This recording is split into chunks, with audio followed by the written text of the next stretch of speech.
I probably started and stopped an exercise routine, I'd say close to 100 times until about the age of 43. That is also when I happened to quit drinking. And I quit drinking when I developed my own solution since nothing else worked for me. I call it the IC solution.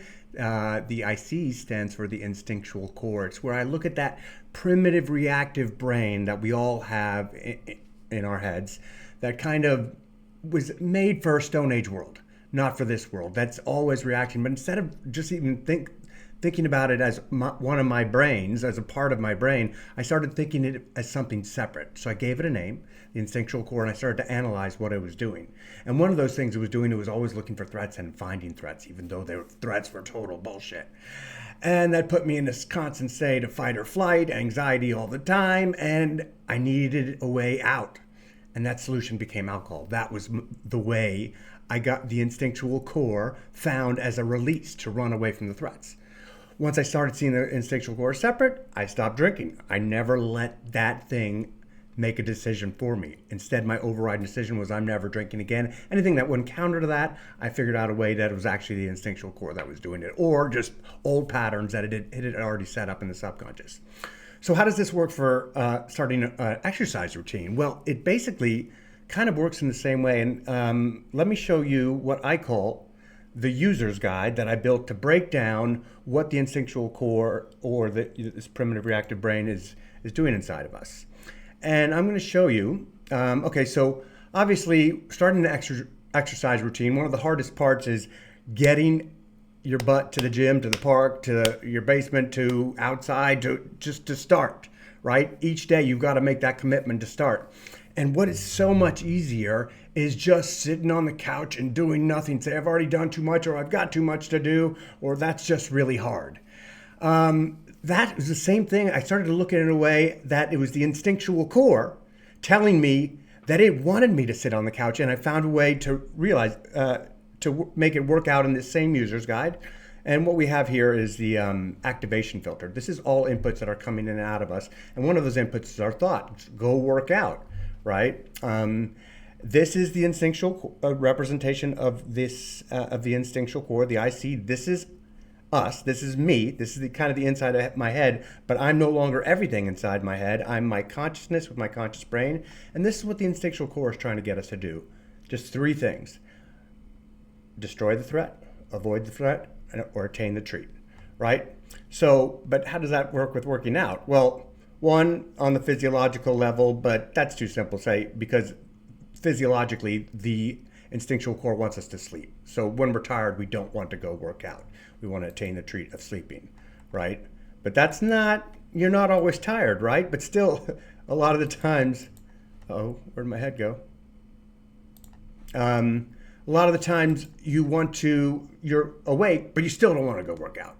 And you feel, I felt like I'm so lazy. I'm not going to do it. Then I started to look at why the instinctual core, our primitive reactive brain, would want us to be lazy. And we look at it on the safety layer. Like an immediate threat is obvious. It wants to us to destroy the threat or avoid the threat. But on that same layer, this safety layer works on what threats could possibly be coming in the next hour, next days, and next weeks. And it wants us to get ready to be able to avoid it and to be able to destroy it and to be able to avoid it. And how does it do that? It makes sure that we're resting, that we're staying relaxed, saving, conserving our energy when we're not under immediate threat. So when you're sitting on the couch, you're like, it's screaming, demanding, stay here. This feels good. It's telling you this is good. Although you're actually feeling miserable inside, thinking to yourself, oh, I'm going to binge watch another thing, and I really should be doing something. But the instinctual core is yelling louder. Don't go do anything. Relax. This is good for you. And it makes you feel pleasure just for sitting around doing nothing. It gives you that craving. You kind of feel it on an emotional level with the cravings and demands. And not to mention that the fact it doesn't want you going out there and making a fool of yourself. So it wants you to be loved. It wants you to belong in the pecking order. And it's sending you fear on this level and demands and judgments that you're not good enough. So whatever you're going to go do, you're going to fail anyway. And back 30,000 years ago, if you failed or made a fool of yourself, you were dead.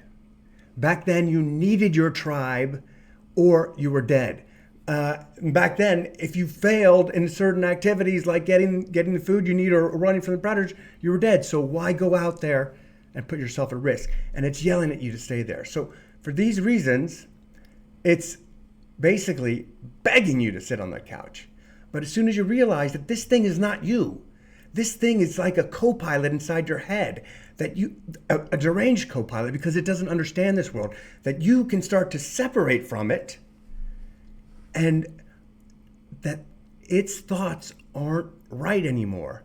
So when you sit there on that bed and feel that, please stay here, and just realize that's not you yelling at all. It's like a puppy inside of your bed. And you just say, no, actually, I want to do something with my life. I'm not going to sit here anymore. And once I took on this attitude with my life, especially with drinking, I haven't had a drink in 9 years, but I've also continued an exercise routine for 9 years because I no longer listen to it when it says, you should sit there, relax so you don't die, and also relax so you don't go make a fool of yourself, or stay there so you don't go make a fool out of yourself. And I started living in a different world, a world where I was getting intrigued, working on the levels of human happiness drives. And I wanted to go do things because I was curious to go learn, no longer threatened by the fear or the desires to do nothing. And I appreciated all the things that we have, and I started to engage. And I realized that I never knew this because it's the first time I sustained an exercise routine that I could actually improve. And, you don't need something on every level. I didn't have any higher purpose in the exercise routine. I was just enjoying it. But I also added engagement by getting involved in different sports, mainly running and obstacle course racing, which eventually led to American Ninja Warrior. And it no longer was my life built around destroying the threat, avoiding the threat, and attaining the treat. Rather, I was living in the human world, and the whole world of possible interactions was open to me. And I should use this little trick here to get rid of my angry brain, because I started to be happy. And for the first time, I was no longer controlled by this need for pleasure and gratification from alcohol, because I was actually happy on a normal basis. So, needless to say, for the last 9 years, I've stuck to an exercise routine just by taking on this new perspective. I call it the IC perspective, and this whole thing, the IC solution, and you can use it to change any part of your life that you want. So I did so with things all across the board, but if you like this message, please like it, subscribe to the videos. I'm going to be putting out things all the time. But if you're ready to start to change something about your life, anything, come to the instinctcenter.com, where I teach you all about the Instinctual Core. It's all for free. And we want to start having IC investigative meetups. Because for me, I never was able to find free support groups that worked for me. The 12 steps of AA never worked for me at all. It works for a lot of people. If it works for you, that's great. Do that. But for this, you can make any sort of change. And and you can finally look inside yourself and start deciding, hey, these things I'm not the one doing this wrong. I'm being controlled. I'm being hijacked by this thing inside of yourself. So you can start to feel free to look inside and talk the truth about what's going on without judgment, because it's not your fault. So that's all I got for today. Thanks for joining me. Adios.